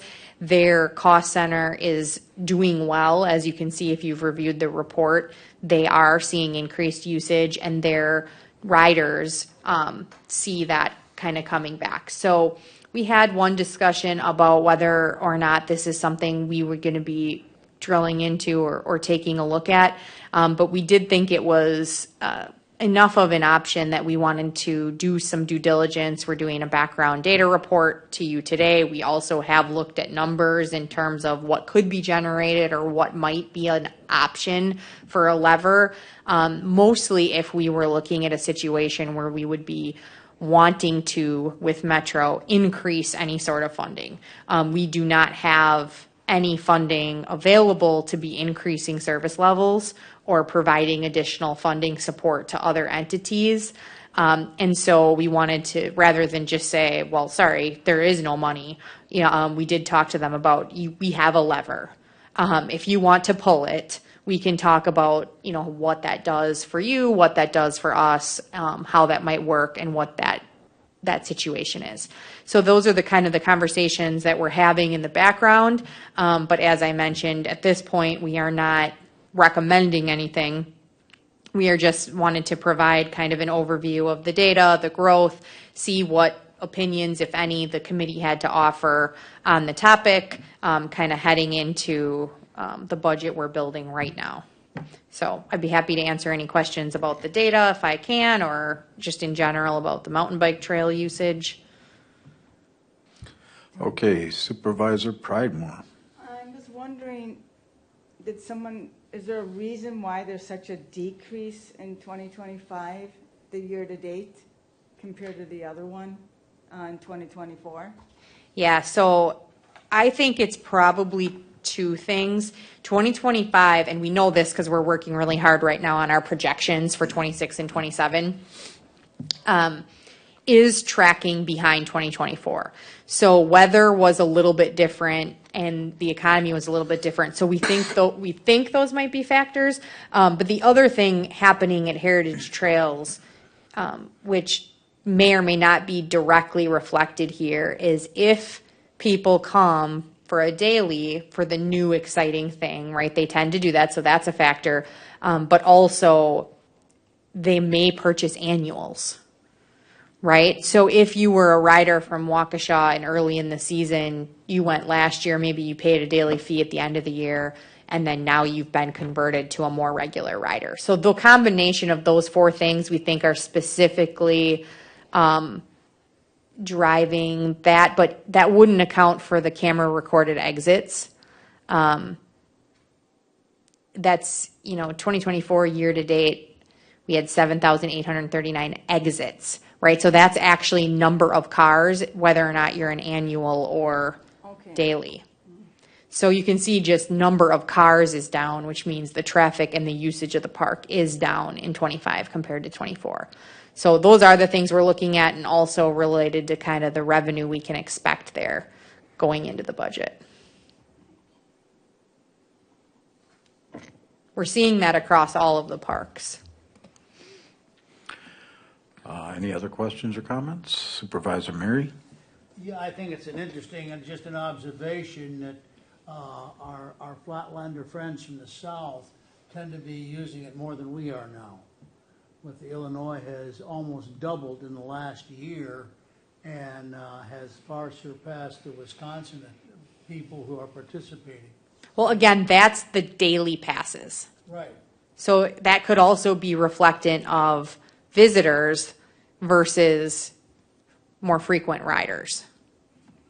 And I would guess you could put a concession stand out there, it'd probably be a great profit center, because it's more than likely those people are getting more than one or two people in a vehicle. They're bringing a carload up and putting their bikes on the top or whatever. But I think that's interesting that how that has grown phenomenally in terms of people coming from out of the state to come up here to use the trails.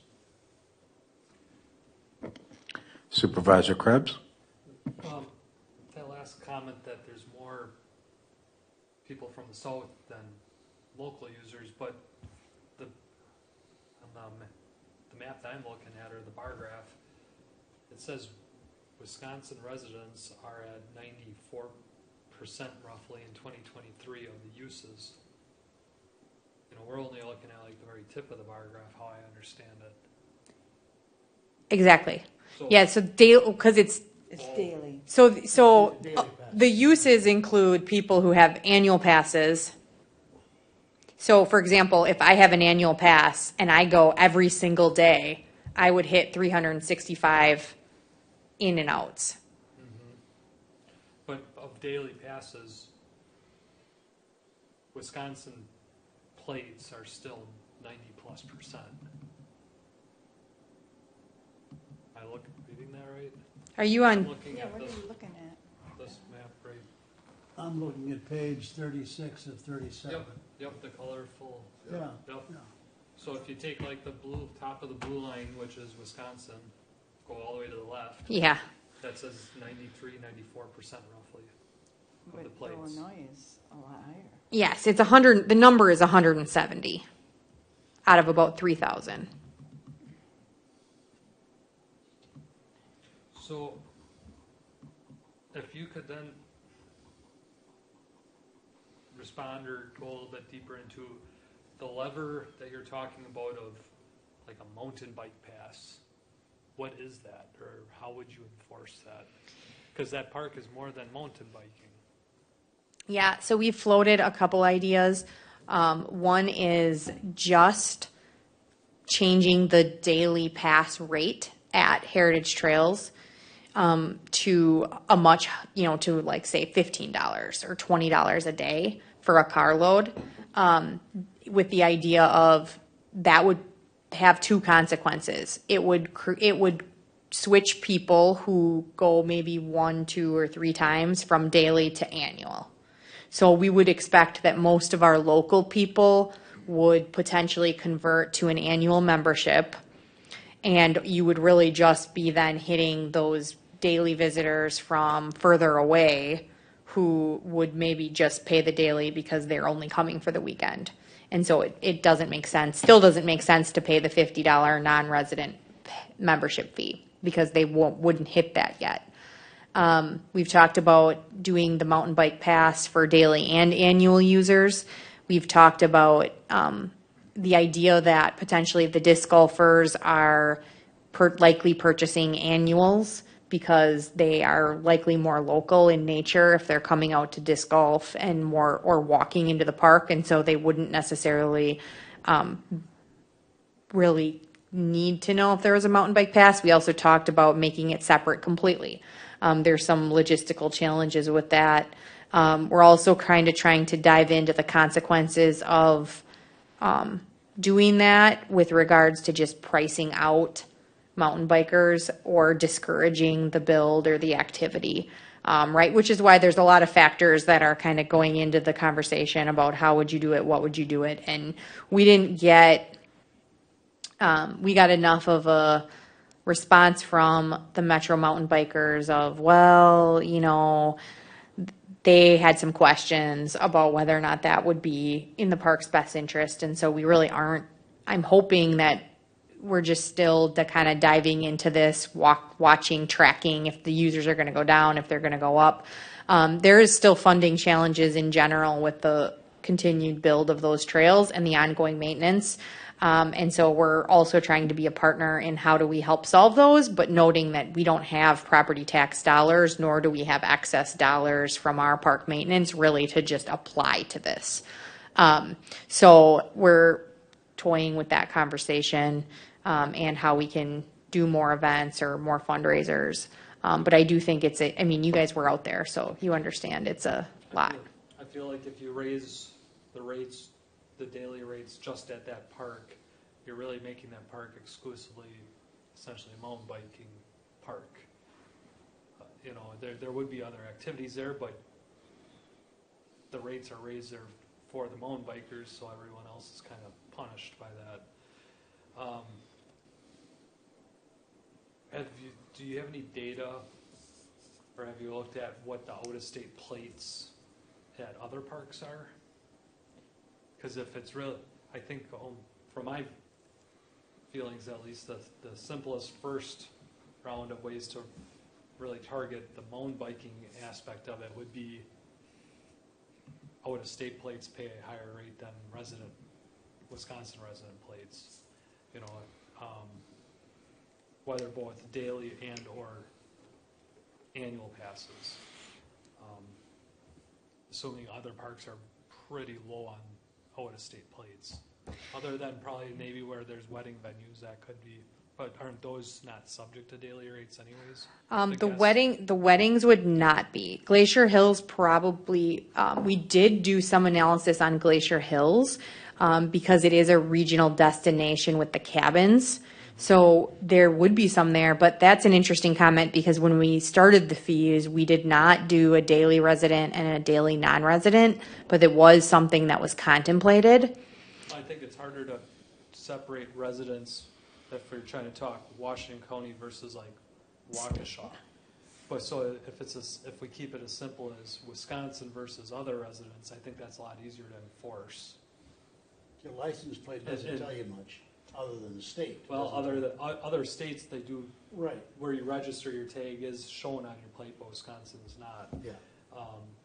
I think, and I would support, if we're trying to look for some revenue increases, starting at Wisconsin residents versus non-residents. Looking at the numbers, it's not a huge fundraiser, if you want to call it that, revenue source, but it would definitely be an easy, I'm assuming our camera software, that's easy enough to implement it where they could track, where that can identify Wisconsin plates versus others, and create a two-tiered system at that level. Whether that increased level is earmarked specifically for Metro, though, or just towards the parks in general, that's a whole different conversation. But you're going to step all over my Kool-Aid, aren't you? I was just going to go there. I would be interested in looking at out-of-state plates at all parks to start with, just see what those larger numbers are and how that correlates specifically then towards just the Heritage Trail out-of-state plates. So, Supervisor Mary? Yeah, in my comment prior, I mentioned a prime place for concession stands. Have we been approached by any food trucks to locate themselves there? So they do go out there for special events right now. Metro is interested in running electricity through the park, or having electricity run through the park so that they can do more things out there. What our response to that was very similar to the thought process that you're having right now about concession stands and RVs. We're doing some special events out there with RVs.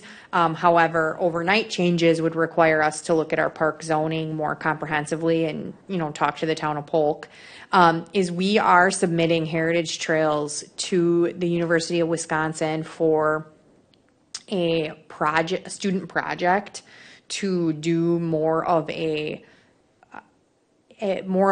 park layout plan. So this is the Masters of Planning program students to listen to the proposal that Metro has given us about where they want to put kind of electricity boxes and kind of the costs of those, and stack that against not only the feedback we got during our Heritage Trails trail plan, which people were talking about, we would like a restroom or we would like water or picnic tables, but to also consider the other users and kind of the implications for the park of where might the best place for a food truck or a concession stand be to locate, so that we can then take a look at, in the past we have done kind of RFPs. The biggest example of success we have on that is the Tap Yard at Ackerman's Grove.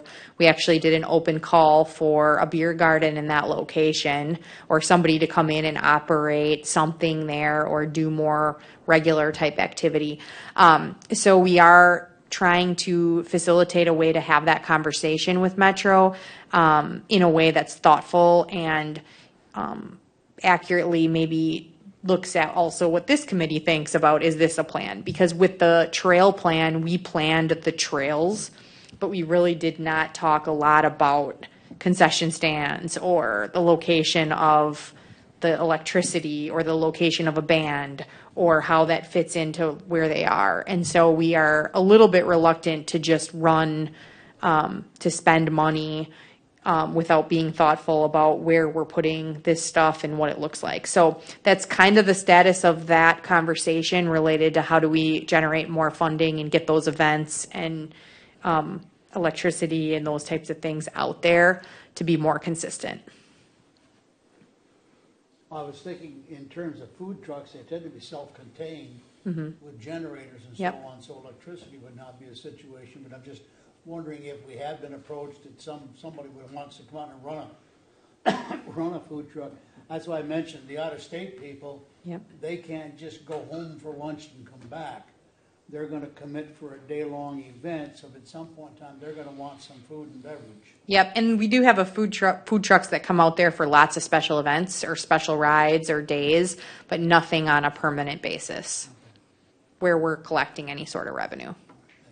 Is there any, Supervisor Krebs. is there any county code, or do we have any parks rules in regards to who can operate businesses on county parkland? Like, because a food truck's a for-business venture.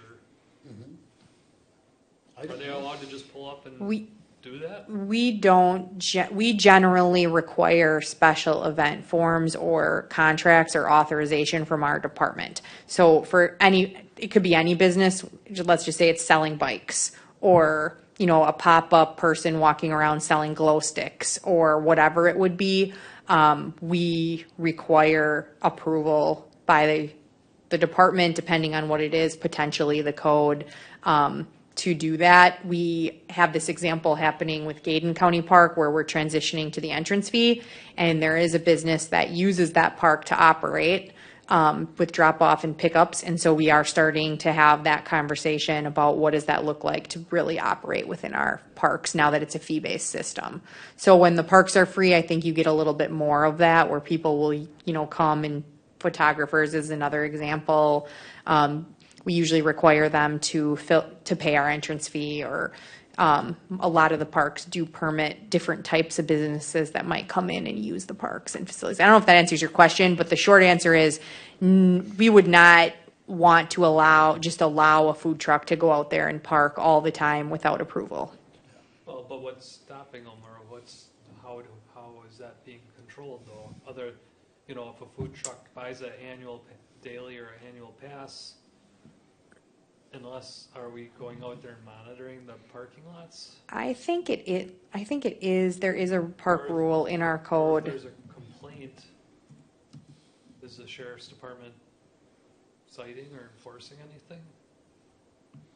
It might not be a problem today, but in the future, if there's 5 food trucks out there all of a sudden, and if we're looking for revenue.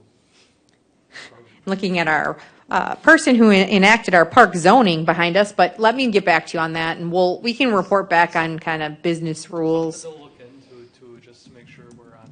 It's better to sometimes it's better to get in front of it than try to react to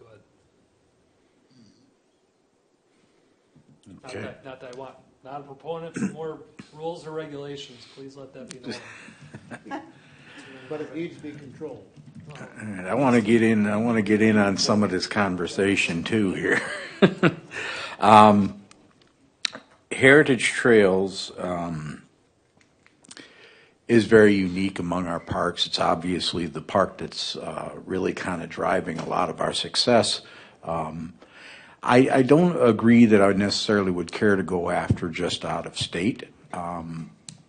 But I do think that we might want to figure out a way to carve out Heritage Hills specifically for some type of enhanced revenue. But I think there's also a cell in there that we can carve that out and use it specifically for Heritage Hills. You know what I mean? So that... if it can be earmarked not to go to the general fund, but to go for, that park specifically. I'd like to see a little bit of thought or investigation into how that might look. Heritage Hills, and we're talking about the increase, not the annual pass or the day passes and stuff like that. Maybe look at anybody who's getting a day pass is probably not a hiker, is probably not a disc golfer. That's probably a mountain biker, if that's, and usually from out of state. So I think it's more your annual pass is going to be your disc golfer and your hiker, the person that goes over there all the time and just walks around or whatever. But the mountain bikers are a lot of daily passes that might come out once or twice a year, and so they just buy daily because it makes more sense. So an increase in the daily fee, and even just saying, hey, look, yes, the daily fee is increased a little bit, but still $20 for a carload of people would be a great value. I mean, where else are you going to take your family and get that kind of value? And even the selling point of it is that these fees will remain with Heritage Trails and will work to improve the trails. This is just my thought on how we might address this a little bit. Supervisor Conrath, go ahead. Yeah, thank you, Chair. I have some concerns about earmarking money, say, generated from one park just for that park. We've kind of gone through that thought process with Ackerman's Grove, and constituents around that area have actually made that suggestion too for the money that Ackerman's Grove generates from the beer garden. So we need to be a little careful with that and setting that precedent and those discussions. Yeah, and I certainly can respect that, but the reason why I would carve it out as being different is that there wasn't a substantial amount for making Ackerman's Grove have the beer gardens and all the rest of that, whereas the trails require an incredible amount of money to build and maintain and generate new stuff, which is what brings the people. And even Ackerman's Grove's best month doesn't compete with some of Heritage Trail's weekends. So, I think that's a really big difference there. Is the outlay for Heritage Trails, the bike trails in particularly, is a lot greater than what's going on at Ackerman's Grove. So that's why I presented it that way. I normally wouldn't want to earmark it either because we want a shared revenue kind of thing, and I totally agree with that. But I think the question here, specifically with Heritage Trails, is how do we move these trails forward? How do we get these? There's a lot of bike trails that we have in our plan, and really no way to finance that. I mean, the Heritage Mountain Bikers is obvious, or the mountain bikers, Metro Mountain Bikers are obviously taking donations and volunteers and stuff like that. But they are under a strain. I mean, and I'm well aware of this, having spoken to them, that it's a very difficult thing to do. And we also are kind of looking at it like, well, we want to maintain this partnership. We think it's really good for our park system as a whole. But going forward, we do have to find new ways to get those mountain bike trails built to develop that park more. I do believe there's so much more potential at Heritage Trails than there is at any of our other parks really at this point in time. Now that might change. Glacier Hills is certainly another place that has a lot of potential. But right now, the one that's moving the goalpost the most is Heritage Trails, and particularly it's the Metro Mountain Bikers and the mountain bike trails. So I think it would really behoove us to try and find a way to monetize and capitalize on that in order to improve those trails. And then, you get to a point where they're providing, much like the golf course, a very nice, tidy sum of money to all the park systems. So, anybody else have comments on this? All right, well, Jamie, I hope that gives you at least a couple ideas. You with us? Yes, absolutely. Yeah, I thought maybe you weren't done. No. Yeah, so I hope that gives you a couple ideas and hopefully helps, and I hope that maybe Metro Mountain Bikers gets an opportunity to listen to this video and see some of the things we're kicking around. To know that we definitely support them in their mission and what they're about, and we certainly want them as our partner. So I think that's very important to state. Okay, with that concludes our business. Our next meeting date will be August 21st, 2025. Thank you. See everybody at the fair. Oh yeah, I'll be there. Question, I sent a note to Don. Why is the... I have your project, being discussed with out-of-state analysis. Because, and You I followed asked what he was talking about, right? Yeah. So that was a very good question. I guess the public works aspect of it was what I was told by Scott. Sure, yeah, absolutely. Because it falls under our institutions. So like this building and, so it's considered like working on a building or whatever.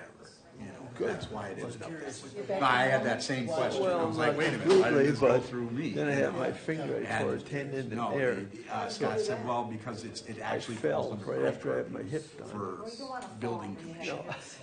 I fell on this hip. Yeah. And then Great question. I bent my finger. Brilliant like that, minds think alike. And I stretched the tendon in there.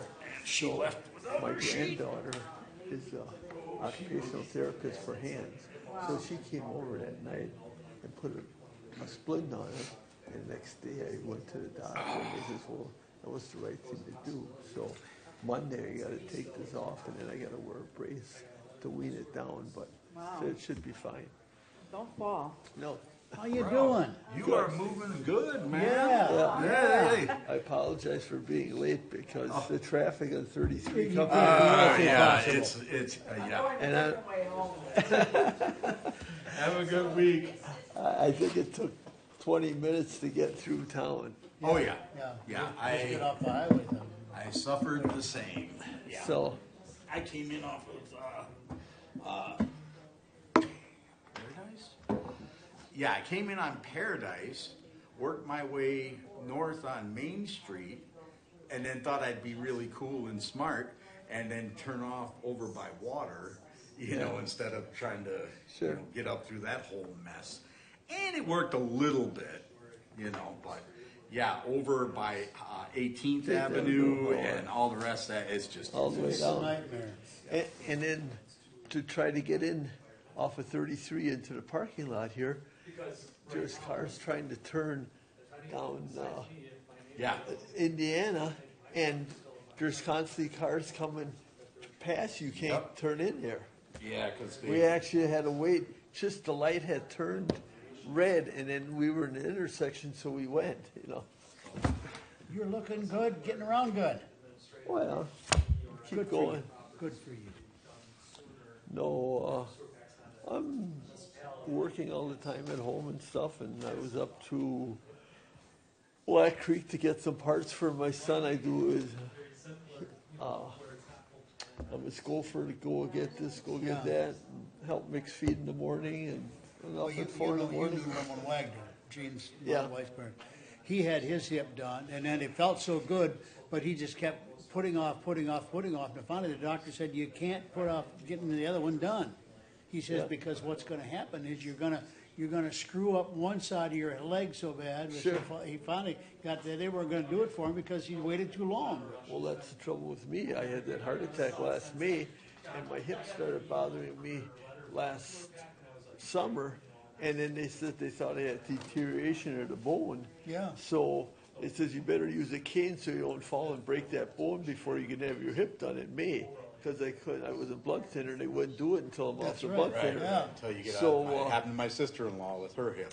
So Same thing. actually, when the doctor did my hip now, he says, you must drink a lot of milk. I says, I drank milk all my life. He says, Your calcium buildup. yeah, my bone was really good. So he says, it looked good.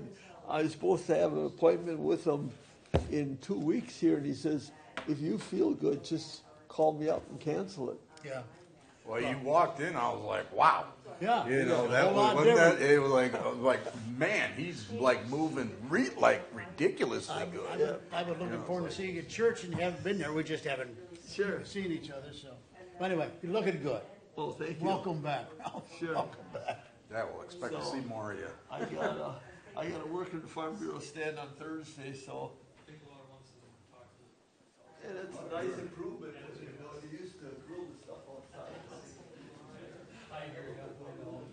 That's where I eat all my food, is at the Farm Bureau stand, so. That's the best deal at the fair right there. That's right. No, you gotta go to the 4-H stand. 4-H stand too, yeah, I forget about that one, you can get over there too. Both of those. But then I gotta get me one of those gyros and some Wisconsin fried cheese. And you gotta get at least one funnel cake. Oh, no, that, that grease was just not great for my belly. That is too much. Yeah, but just like going to New Orleans and get your beignet, you got just covered with powdered big old sugar. pie. You know, I need you to do this. When you pull this thing by you, when you get it. I was watching all the videos, and the sound is terrible. It is terrible. And, but I did notice that, well, that speaker obviously works great. They got that thing That cranked. works fine. They got it cranked. I can sit back like 4 feet and probably do better. But what I did notice too is that we need people to move these closer to them. And Brian speaks so softly. Yeah, yeah. Well, you must be good at doing a lot of public speaking, as you always usually do project. I use my outdoor. But this thing was like way over here, and I'm like, I wonder if he's even coming over. Well, even when Brian uses the microphone here, Yeah. he puts it, aims it right at him, but then he talks to the speaker Yeah. over here, and then he talks so softly anyway. Oh well. I try and catch it, in the amps, and I'm trying to, I wish it were better, but we already spent all this damn money. So It's a moot case now. yeah, we ain't spending no more. I'll tell you that. But Well, I guess I'm gonna go home and have some dinner. yeah, I'm gonna go have my lovely salad. I'm working on it. That's about a little over 10, between 10 and 12 pounds. Good for you. Another 25 to go, but so we're working Shut on it. us down. Yeah, I don't know if she's coming back. It's like there's a laptop still, all the rest of the stuff, but I'm like, you know what? That's above our pay